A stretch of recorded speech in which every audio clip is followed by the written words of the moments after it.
on the carbon tax because he knows that Canadians know they can't afford the cost of food as he intends to continue raising taxes. And so instead, he tries to distract with media buyouts and by censoring views with which he disagrees. So will he have the courage to actually defend his carbon tax as 2 million people line up in bread lines like those we haven't seen since the Great Depression?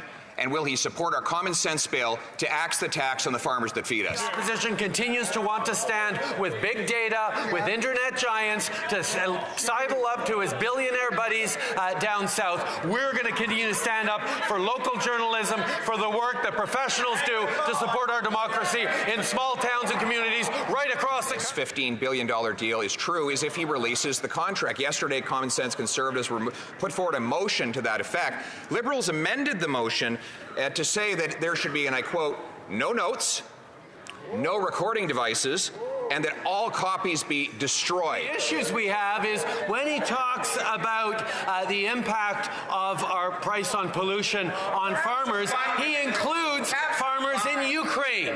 He includes farmers who are busy feeding us and feeding people around the world. Canadians get higher taxes, higher spending, and more regulation. They are getting poorer.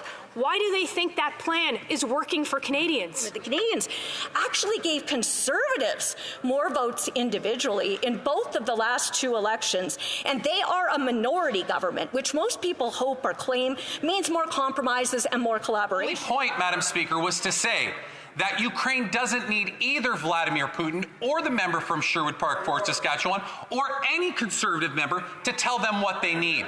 They are very capable of telling us what they need. And what they've told us that they need, Madam Speaker, is for Conservatives to start supporting them. Fighting for their ability to produce food without taxes, and now First Nations. Over 100 First Nations communities have taken this government to court because they're violating the rights of our First People with the carbon tax on rural and remote people. When will they stop violating the constitutional rights of First Nations and axe the tax?